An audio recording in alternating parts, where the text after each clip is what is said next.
Close your eyes and imagine Fifth Avenue on an autumn afternoon in 1915. Normally, it's a street of carriages, motor cars, and well-dressed shoppers moving from Tiffany's to the plaza.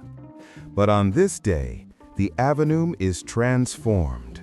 The traffic has stopped.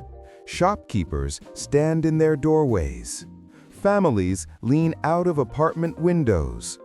Hundreds of thousands of people line the sidewalks, shoulder to shoulder, their voices hushed, waiting. And then, a sound like no other, the steady beat of marching feet, the rustle of banners, the rise of voices demanding something so simple, so radical, so long denied, the right for women to vote. This is the story of the 1915 Women's Suffrage Parade in New York City. A march that stunned the nation, electrified the city, and brought the dream of equality one step closer to reality. But behind the spectacle lay years of struggle, sacrifice, and resistance.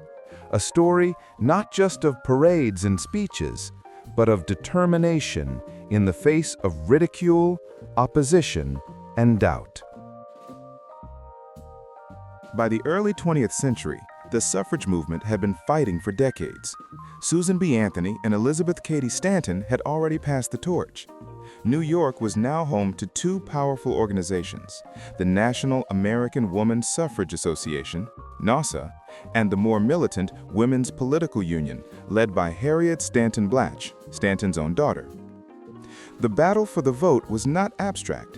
In 1915, New York men would decide in a state referendum whether women should finally be granted suffrage. That vote was scheduled for November.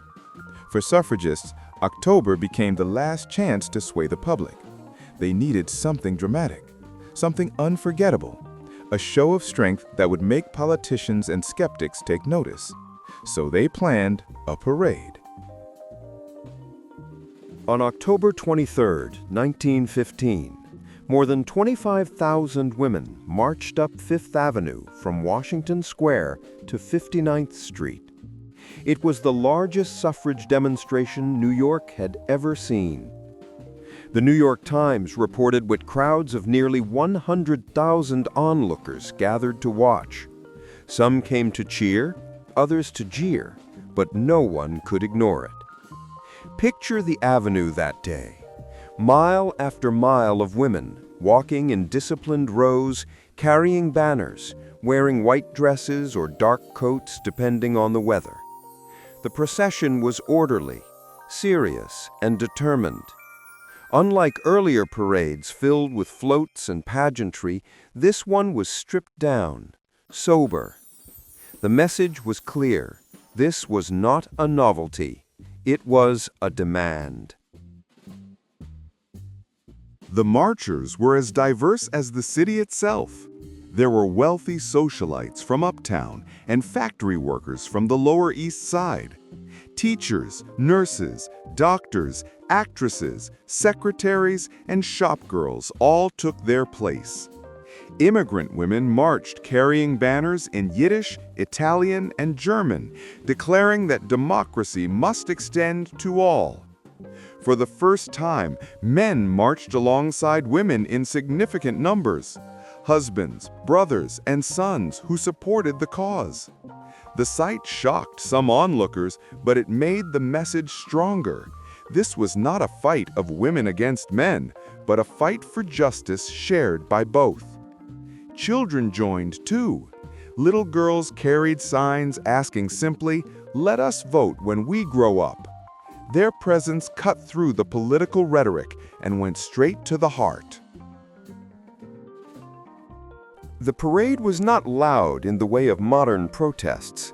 There were no amplified chants, no microphones. Instead, the silence was powerful. Marchers carried signs. Taxation without representation is tyranny. Votes for women. We want to be citizens. Bands played marching tunes at intervals, and the echo of drums carried far up the avenue. But what struck most observers was the discipline. Column after column passed by, not breaking ranks, not stopping, not smiling for effect. The seriousness impressed even critics. For hours, the parade continued. Spectators who had come out of curiosity found themselves caught in reflection. Shop clerks and bankers, society matrons and newsboys, all saw the sheer scale of the demand. Of course, not everyone approved.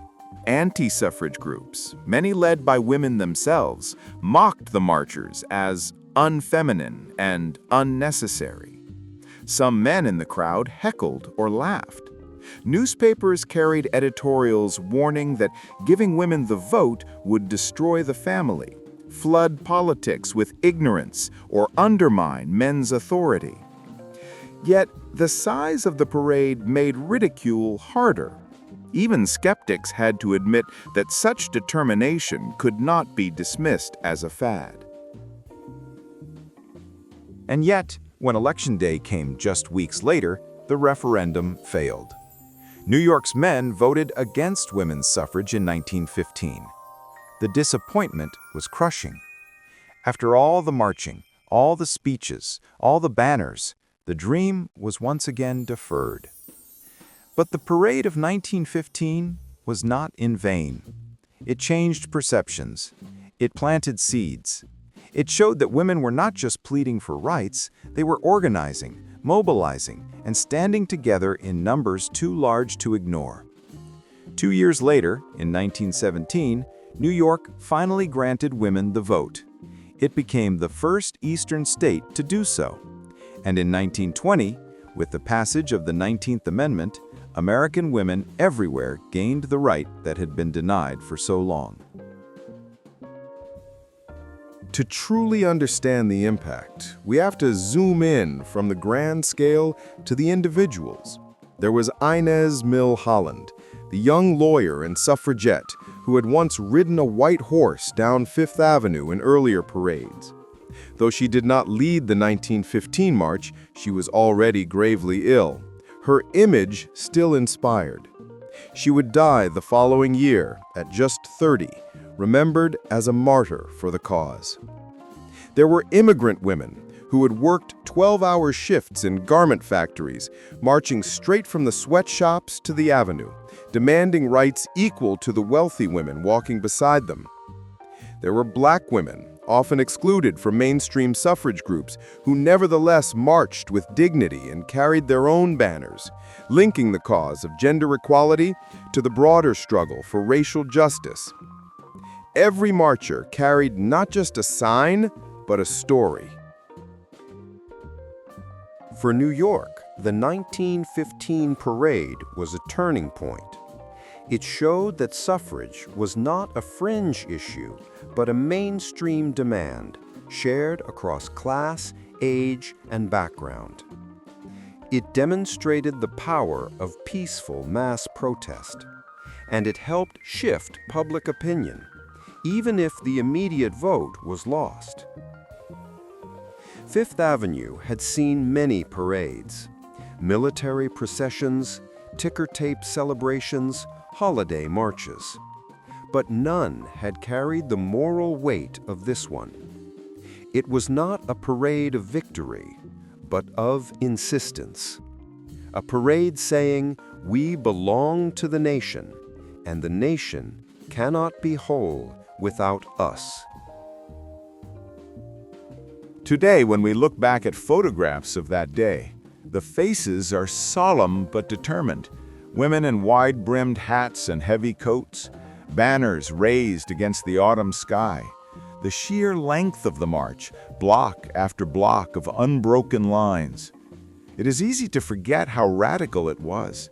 In 1915, women could not vote in New York. They had little political voice.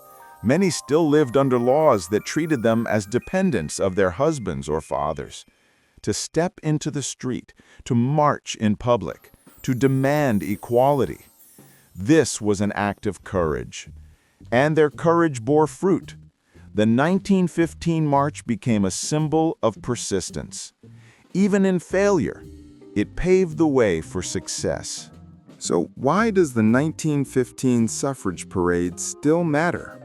Because it shows us that change is not instant.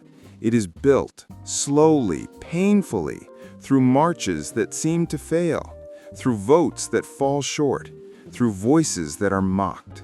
And yet, every step, every banner, every demand brings the goal closer. On that autumn day, Fifth Avenue was not just a street, it was a stage on which ordinary women became history makers. Their march echoed beyond the city, beyond the year, into the decades that followed.